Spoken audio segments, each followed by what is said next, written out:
Hey, Jules, happy Thursday. Hope you guys are having a good day. We're going to continue on with our Proverbs 31 woman study. So today we're going to pick up on verse 17. It said, she girds herself with strength, and strength are her arms. This woman puts on strength. She girds herself with strength, right? She puts on strength. She's not going to This tells me she's not going to be wrapped up in her emotions because she is going to be a strong woman. Regardless of what comes her way, she is going to put on strength, right?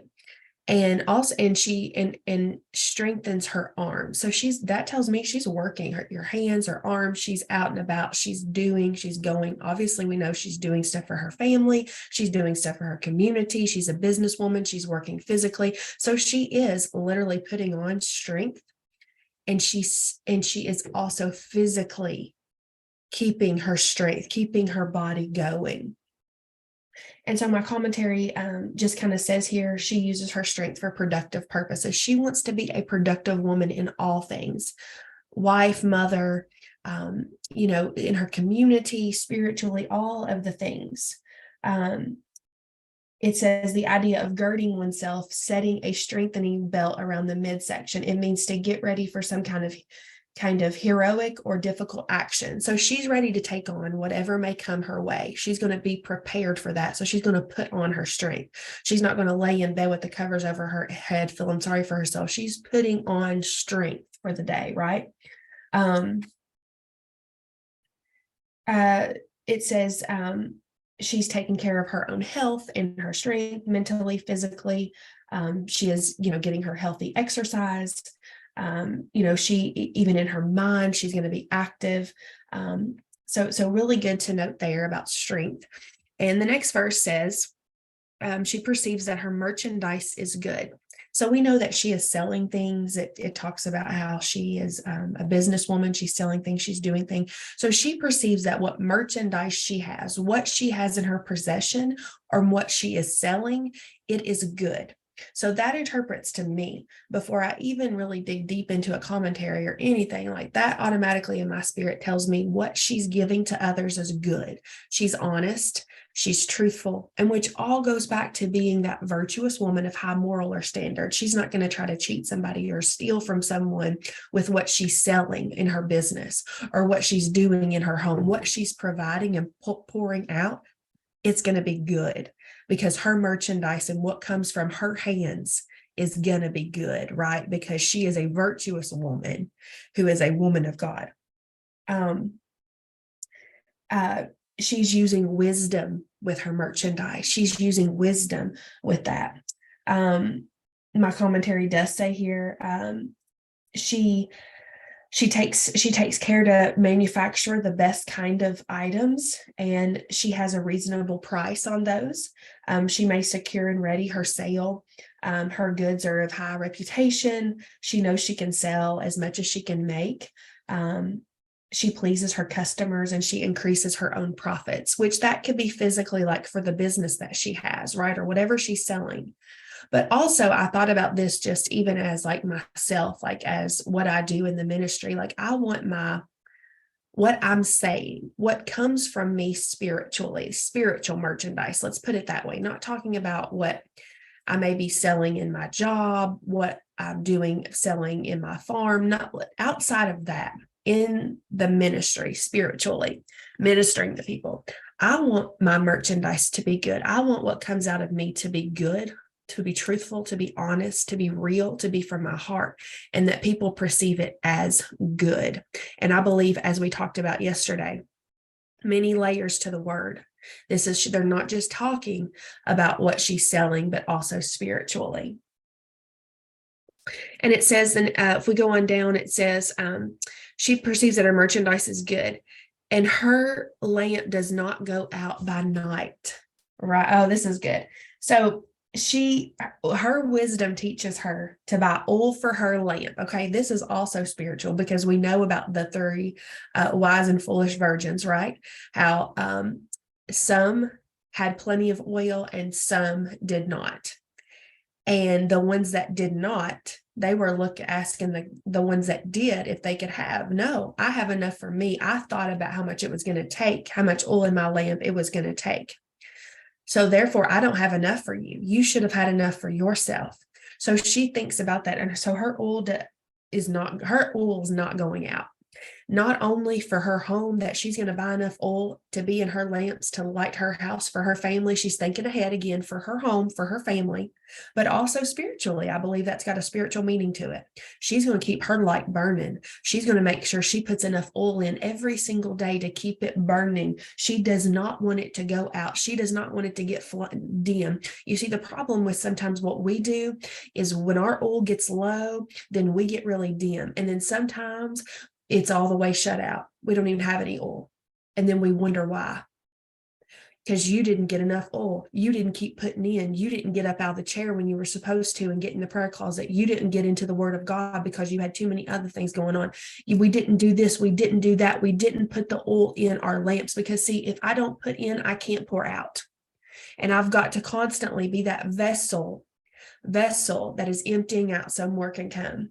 Because if I don't fill it back up, it's going to get stagnant. And then it's just going to get empty. And then nobody can see my light because it's so dim, nobody can see it. It's not bright, right? It's bright. So we got to keep our oil filled up in our lamps. And it says, she stretches her hand out to the distaff and her hand holds the spindle. So, I wasn't really familiar with what that meant. And I dug in my commentary and it says, the virtuous wife knows how to use the tools and technology available to manage at the home well. So the distaff is a stick or a spindle onto which wool or flask is wound for spinning. And she uses both hands to do the work well. The distaff is a straight rod and the spindle is a round circular part. So these are ancient tools that are used for the instruments for spinning and making thread, for clothing, for linens, for all those kinds of things. So this was a machine that she used to better her home. This tells me that she took a hold of the technology and tools available to better her home, right? And we do that, ladies. We take advantage of washers and dryers, dishwashers, right? But we should also take a hold of the tools of technology for the things of the spiritual. You know, how are you using the tool of Facebook to better your home and to better spiritually?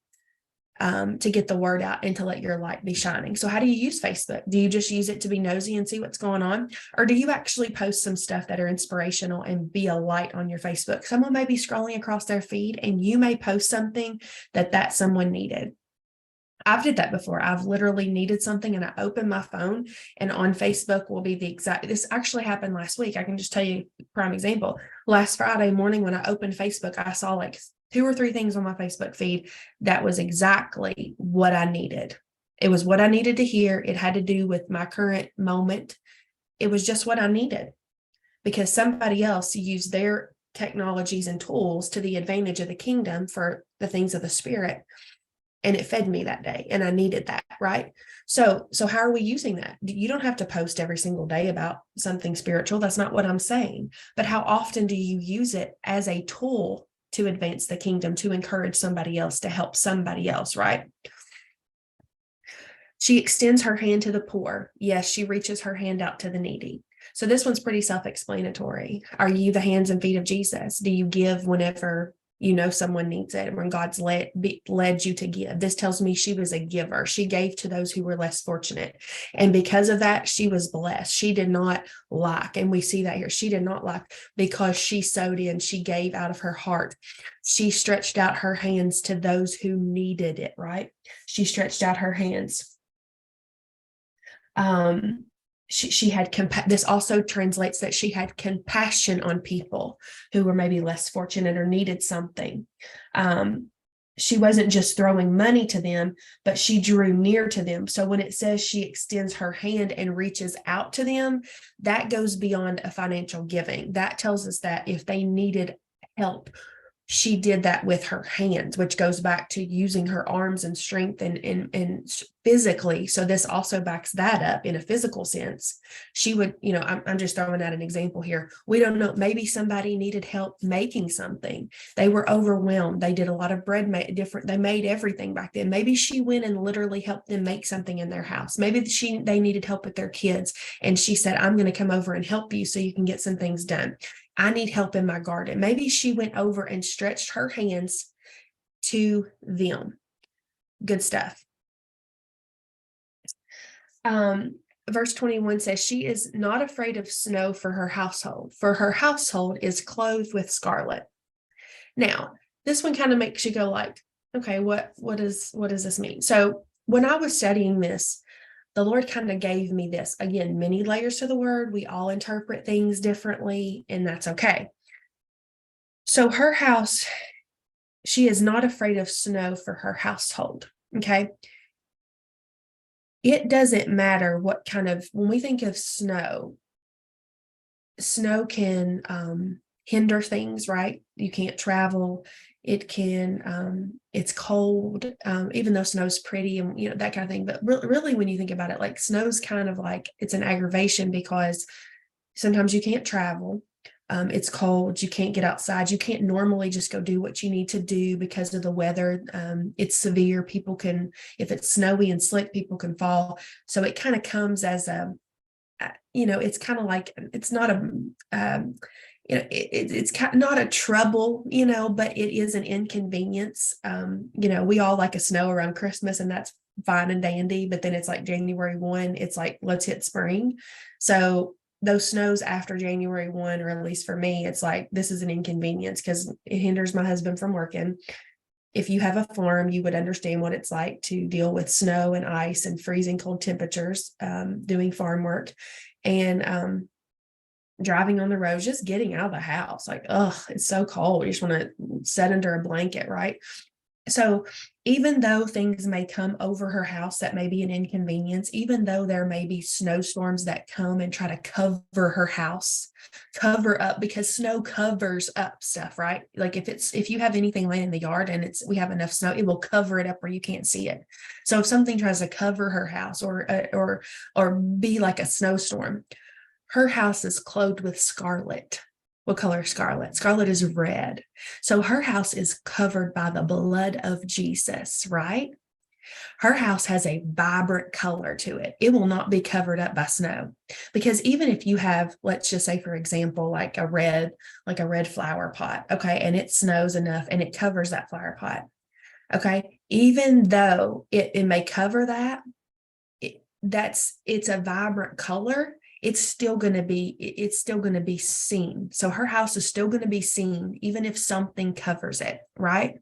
So even if it tries to, her house is clothed with scarlet and it's still going to be seen. You can't cover up, this color fully, because of its vibrant colors. Now we can get enough snow that can cover something up, but y'all know what I'm saying? Like, even if the least little bit of something gets on top of something that has snow on it, it will kind of fall off or, drip. And so when it's something of a vibrant color like red, you can see that. So what it's saying is, for her house, anything that tries to cover it's a vibrant color that's going to be seen, and it's covered by the blood of Jesus. So no matter what happens, it's clothed with scarlet. It's clothed in the blood of Jesus. She's pleaded the blood over her family, over her kids. So she ain't got to worry. She ain't got to fear, because the blood is there. I was going to see if there was anything here I wanted to miss. So just remember that. Is your family clothed with scarlet? Are they covered in the blood of Jesus? She makes tapestry for herself. Her clothing is fine linen and purple. So she knew how to make clothes, right? She was working with her hands. Again, with that, she made clothes for herself, and she made them for her family.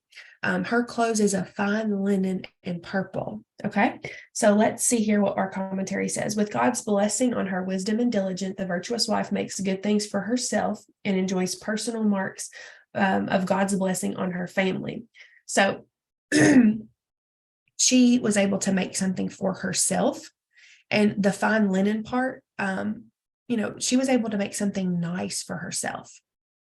She worked with her hands. She was blessed, and she had some nice clothing, right? And it was purple. Purple is the color of wealth and luxury. Okay. So that's a color of wealth and luxury. So that signifies also that she was a woman, she had some money, she had some wealth. And I believe she did because she stretched her hand out to the poor and the needy. She had a good moral and standard about her. She was favored. She was blessed. She gave. She didn't think she was too good to work. And the Lord blessed her. And clothe yourself with a silk and satin of sanctity with purple and modesty. That's also in, let's see, 1 Peter 3:3-4 says, 1 Peter 3:3-4 says, that's, what we've talked about before. Do not let your adornment, what I just preached on, be on about the things of the outward, or the fine apparel. Let it be rather on the inside, which is how all this started in the beginning. So that verse ties right back into this, not getting wrapped up in those things, but there's nothing wrong with having fine linens that she was clothed in. Let's see. So it also said, let me look something up else here really quick about purple. I feel like there was something else I knew.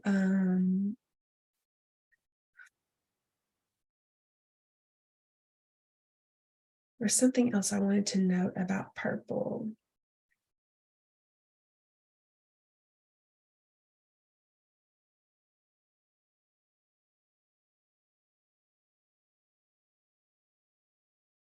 Yes, purple was a just like what I have always associated like purple, like the color purple with the Lord as well. And that was because purple signifies the color of a king.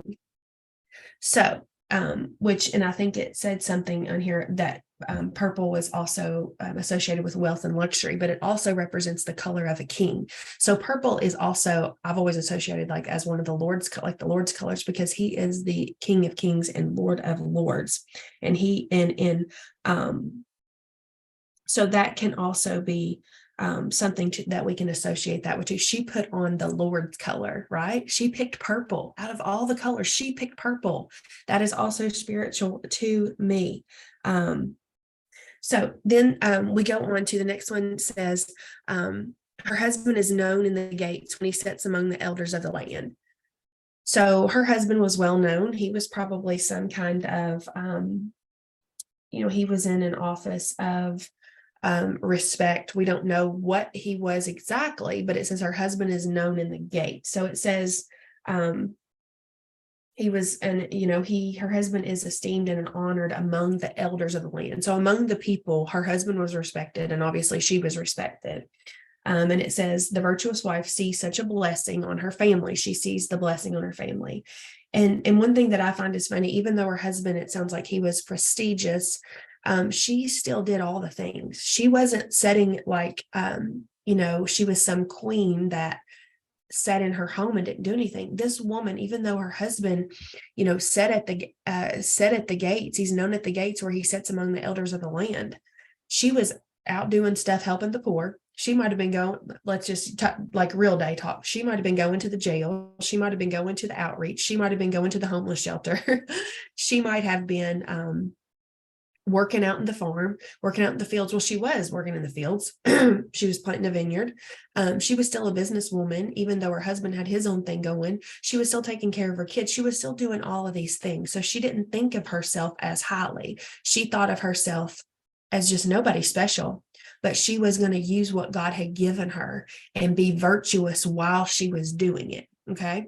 So I think that is just so good that it didn't separate her, make her better. She didn't have that mindset. She couldn't have, or she wouldn't have done all these things, So I think that's a really cool and fun fact to take away from this. She was who she was outside of her spouse. She identified as who she was in herself and what God had did for her. And it radiated out of her, because we all want to be her, right? So I think that's pretty cool too. She makes linens and garments and sells them. There she is, being a businesswoman again, wanting to provide for her family. She, is selling great quality things, which again goes back to, that her merchandise is good. Her vision goes beyond her family and also out into the community and the outside world to sell things and provide.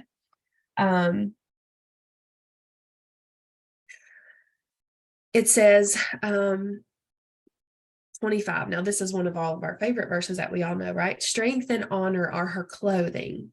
She shall rejoice in time to come. So we've already talked about her putting on that strength, right? But also honor. She honors her character. She acts in a manner that's respectable, that's praiseworthy, that is virtuous, right? She is willing to distribute and sell linens and garments. So they just talked about her doing that she was doing that. She was even more concerned about the display of her character. So even though she was selling linens and garments, she was still putting on the good characteristics of strength and honor, right? So these are things that she possessed that we need to grab a hold of and put on strength and honor ourselves, because what comes out of our mouth also reflects how we honor ourselves and honor others. Our attitude is a reflection of what we honor, and how we treat people, right? When it comes to character, she is one of the best dressed, clothed with strength and honor, so that she shall rejoice not only in this present day, but also in time to come. And that's the next part of that verse. So she's rejoicing now because she, is doing what she's supposed to be doing. She's loving life. She's loving the Lord. She's rejoicing in where she's at now, but she also knows in times to come, she's going to rejoice because she knows where she's going. She knows where her investment is. She knows who she is in Jesus Christ, right? Strength and honor. The praise of a woman can hardly be higher. It attributes to the advantages of both the youth and the old age. So it doesn't matter what your age is. These are all things that we can put on. Strength and honor. In Proverbs 20:29 says, the glory of young men is their strength, and the splendor of old men, is their gray head. So it even though when you're young, you have a role and things that you are doing then, and when you're older, you have worked hard. You've heard people say, "I've worked hard for these gray hairs," or "I've went through a lot for these gray hairs," and that is rightfully so. They've been through a lot, and I'm still rejoicing wherever I'm at in life, because I know that it's only going to get better from here, right? It's not that we're dying. We have something to look forward to. We have eternity, right? She watches over the ways of her household. She watches over the ways of her household. Again, she's back to caring about her home, caring about what's inside of here for her family. She cares about that. And I skipped one before that. She opens her mouth with wisdom. Help us, Lord. And her tongue is the law of kindness. She watches over the ways of her household. So this is a big one. I probably should have just stopped there for today, but we'll go ahead since we I've already said it. So the description of her inner life is continuing from the previous verse that we talked about, putting on the strength and honor. So it's just continuing about what's on the inside of her, because what's on the inside of her comes out of here, right? And it's saying when she opens her mouth, it's wisdom. Don't you know that person that's close to you, or that you look up to, or that and you're just like, when they open their mouth, it's like wisdom. Like you just sit and listen, right? I want that. I want to be that. I need wisdom. Lord, help me. And that's what we should strive for. The virtuous wife is what's often described in this book of Proverbs, that she had wise speech and words that showed a law of kindness. She wasn't just kind sometimes, she was the law of kindness. You didn't hear bad stuff out of her. She had control over her mouth and her tongue, which was rooted in what was in her heart and what was inside of her. She had to have been she was a reflection of him, because she was the law of kindness. When Jesus opens his mouth, it's wisdom. He starts prophesying. He speaks truth when he opens his mouth. And that's what she was doing. When she opened her mouth, she was speaking wisdom. And that's what he does. And that's what she does. So that tells me again, she was another reflection of who he is. She wasn't just kind. She was the law of kindness. Her words were marked by wisdom and kindness. She was neither sully nor silent, nor full of vain or just imperient talk, as many women are, but she spoke directly, specifically about things that mattered, that came out of her mouth. The most distinguishing excellence of a woman is her tongue and her kindness and what's coming out of there. There are very few women who are called. There are very few of those who are called managing women who are not lords over their husband, tyrants over their servants, and insolence among their neighbors. But this woman, with her eminence and excellence, was a meek and quiet spirit. She was a blessed woman. She wasn't trying to control people. She wasn't trying to control her husband. She wasn't trying to control her kids, her neighbor, her friends, those who worked for her. She was trying to love them. She was trying to be kind. She was trying to set a good example. She was trying to love them. And she was trying to help people and love people and be a reflection of who he was. Because isn't that just like Jesus? He wasn't trying to control nobody. He wasn't trying to boss nobody around. He was just telling the truth of this is the way that it is. And let me help you get to where you need to be. She was a taught one. She was a disciple. She's watching over the ways of her household. A faithful guardian, the virtuous wife, is observant of her family and their ways, not just hers, but their ways as well. So she's watching over them. She cares about her home and what comes from it.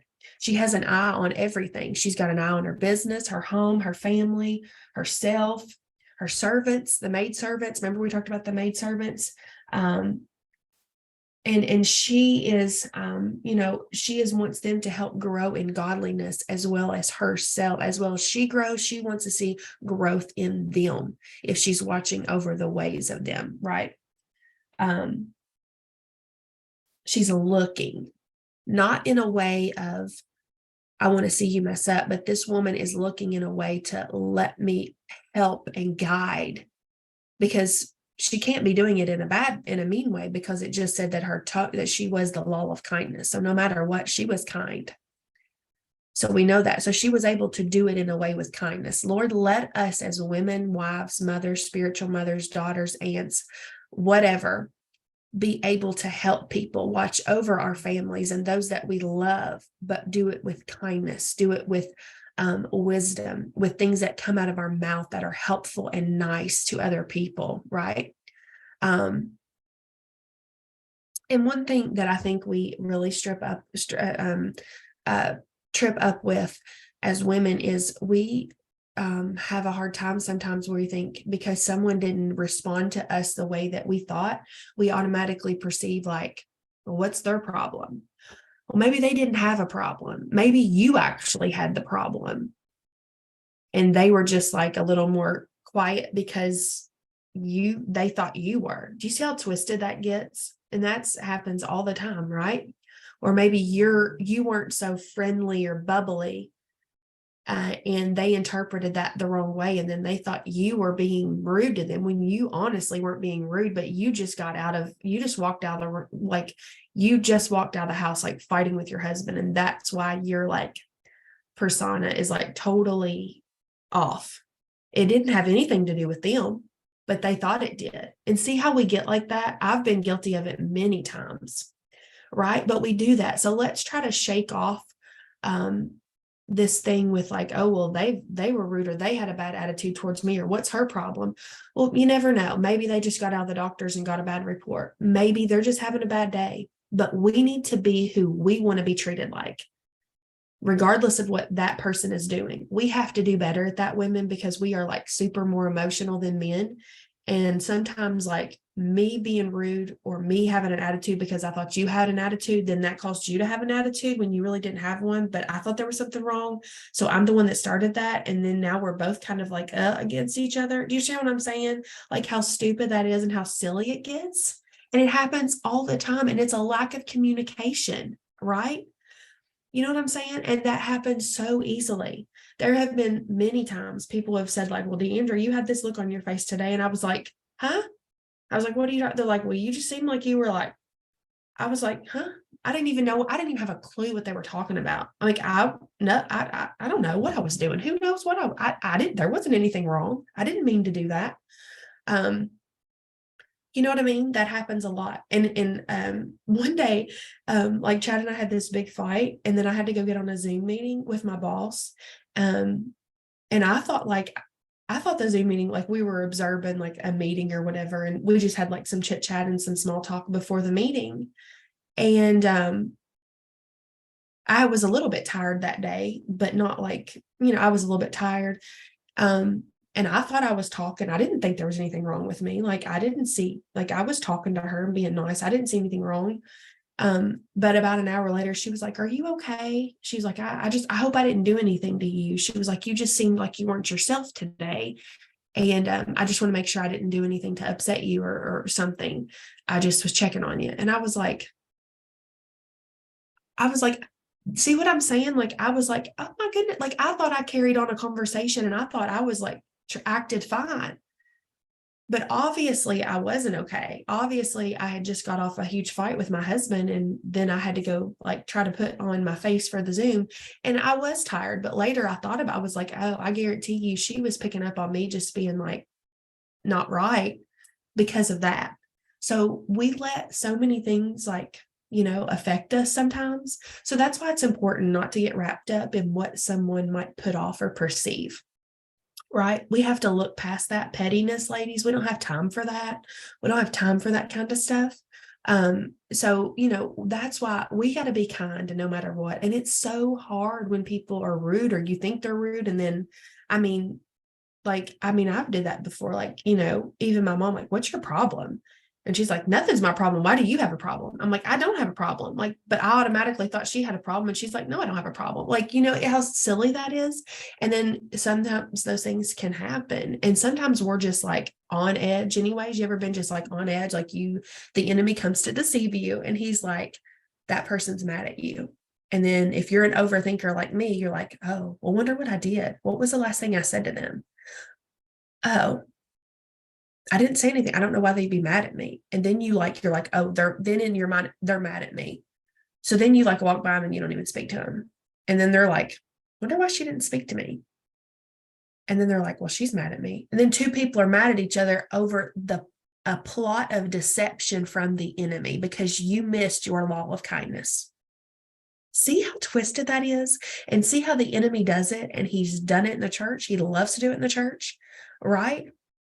And you all know me well by now. I don't like fighting. I don't like drama. Oh my gosh, I hate it. And if I have done something to anybody, like if I ever do something to y'all, like just please tell me, because I probably don't even know, or I didn't mean to do it. Like just be like, hey, is everything okay? Did you or say, what, you said something that really hurt my feelings today. Like, just tell me.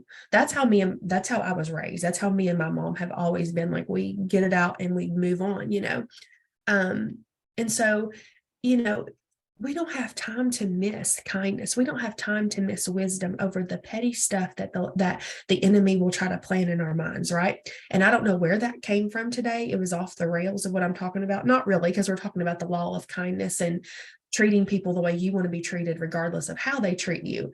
But that needed to be thrown out here for some people or somebody today.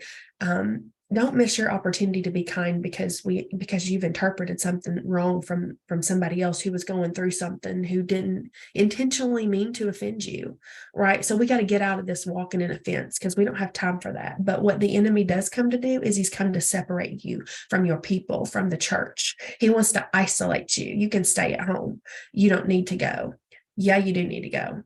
See, if he can isolate you, he can get you by yourself. And then when he gets you by yourself, then he can start talking to you. And then you start listening, and then you start coming in agreement with it. And then it's agreeing in here, and then you're getting it here.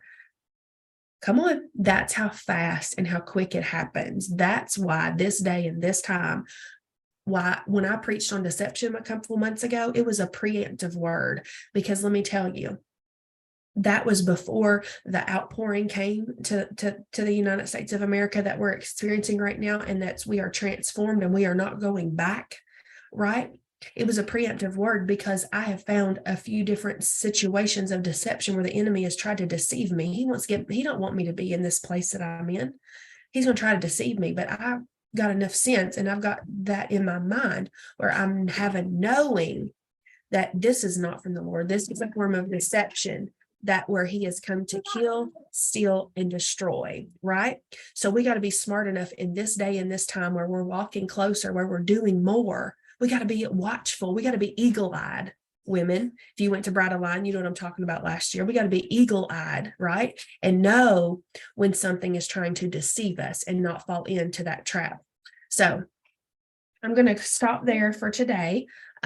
So I hope you guys have a great rest of the day. I will see, hopefully you all at church tonight, and, we'll finish the study up. We only have just a few more verses, so one more video and we'll be done with this, but I hope you've enjoyed it. I hope it's been helpful.